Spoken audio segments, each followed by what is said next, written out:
E aí, olhando para os gráficos de novos casos, pessoal, eu achei, sério, eu acho que eu até coloquei no grupo de membros do Olá Ciência falando assim, olha, pessoal, a gente teve aí uma queda, foram 5 dias aí de estabilização da curva, pode representar um platô, apesar do Brasil estar subindo, só que muito provavelmente isso foi atraso de notificação, novos casos entraram, e a varíola de macaco aproxima-se aí dos 1.000 casos por dia no mundo, tá bom?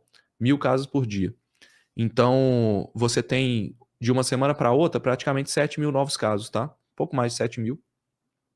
É, é isso mesmo. Pouco mais de 7.000 casos. E a tendência é crescer. Então, essa aqui é a curva de novos casos.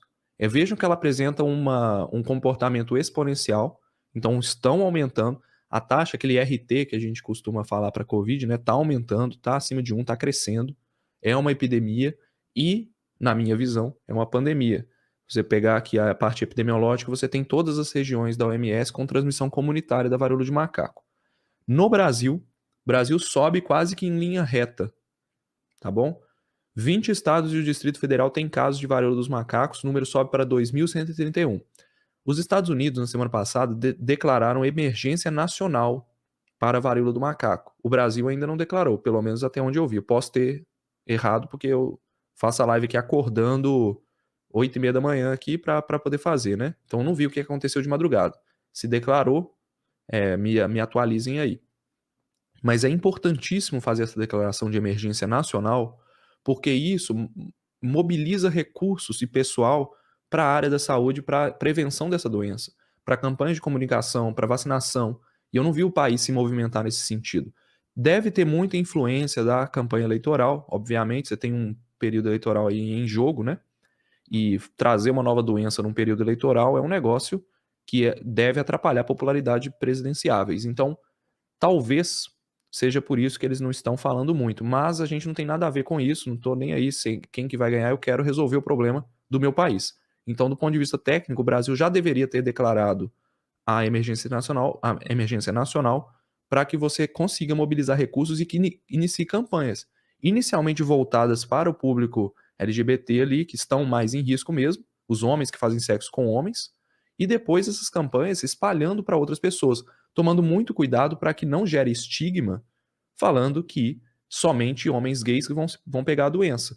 Que eu já vi até, inclusive, em uma entrevista aí de um grande podcast, o nosso senhor presidente comentando sobre esse assunto e fazendo brincadeira com isso, né? Falando assim, você não vai tomar vacina da varíola do macaco, não? É um negócio assim, nem lembro o que era exatamente, não, mas se vocês devem ter visto, falando que a pessoa que está buscando a vacina da varíola do macaco é porque ela é homossexual, sabe? Fazendo brincadeira com isso, sendo que na verdade é uma atitude extremamente nobre você buscar uma vacinação se você é um grupo de risco. Então, mais uma vez, presidente desdenhando da vacinação. Então, como se proteger, pessoal? Qualquer um pega, tá? Qualquer um pega. No entanto, hoje, homens que fazem sexo com homens têm maior risco, mas isso está mudando no mundo. No Brasil eu não tenho os dados ainda, mas no mundo está começando a mudar. Os estudos começam a trazer essa visão, tá bom? Então, de forma geral, evitando contato próximo com pessoas infectadas, aí você vai falar, pô, Lucas, mas como é que eu vou saber? Sabendo identificar bem as lesões, conversando com as pessoas, vendo se elas tiveram febre nos últimos dias, evitando contato íntimo e próximo com pessoas infectadas. Então, contato próximo é abraçar, beijar, tocar no rosto, é esse tipo de contato, tá?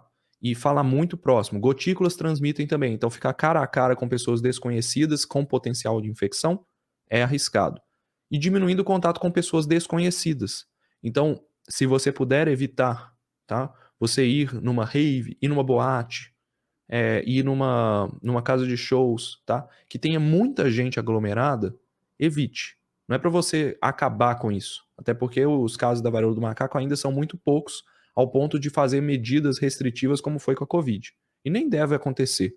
Mas é você ter consciência de que uma aglomeração de pessoas, de 5, 10 pessoas concentradas num pequeno espaço, é um risco que você está assumindo.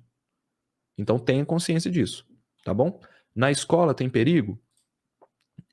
Não dá para falar muito sobre escola ainda, mas tem perigo. Tem perigo sim, porque uma criança infectada, ela pode infectar a sala inteira. A gente tem vários estudos mostrando isso, de infecção comunitária em crianças, né? Não de varíola do macaco, mas de outras doenças infecciosas.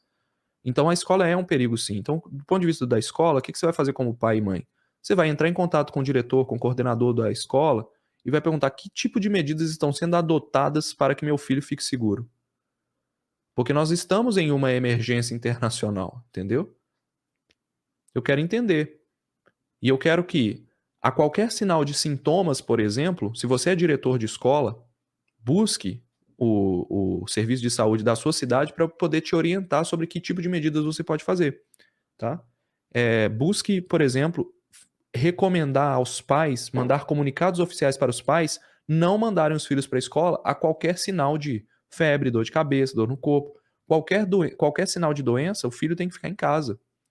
E além disso, apresentou sinais clínicos da varíola do macaco ou sinais na pele, tem que isolar todo mundo. A turma não pode ter aula normalmente se alguém na turma apresentou bolhas, tá bom? Por quê? Porque essas pessoas provavelmente tiveram contato. Deixar essas pessoas circularem normalmente é um risco à saúde pública. Então esse tipo de comunicado não é que vai acontecer, tá, gente? Mas é uma prevenção muito importante.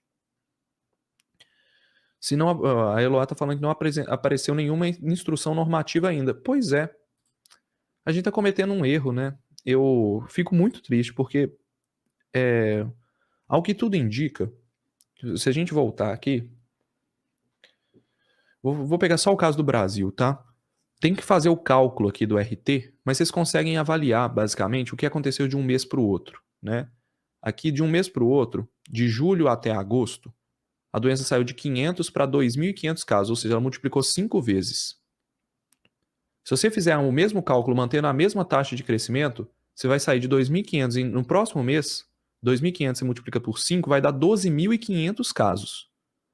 No outro mês, multiplica por 5, vai dar mais de 60 mil casos. Esse é o poder exponencial. Entendeu? Então, daqui a pouco, se a gente não começar a nos prevenir e a doença se mantiver com as mesmas condições que ela está hoje, daqui 3 meses, a gente está com 300 mil casos. Se você pegar 12.500, 60 mil, 300 mil no Brasil. Para multiplicar depois, aí quando bate 100 mil, o pessoal começa a se proteger. Aí é lógico que a doença não vai seguir o mesmo ritmo, ela vai cair. Normalmente é isso que acontece, né? Ela vai alcançando os vulneráveis, alcançando então pessoas que já tiveram a doença, que já estão imunes, e depois ela começa a diminuir a velocidade e cai. Pelo menos essa é a tendência natural de um vírus que não muta muito como o vírus da varíola de macaco. Mas ainda é muito cedo para falar sobre comportamento de curva no Brasil. Nem vimos pico ainda.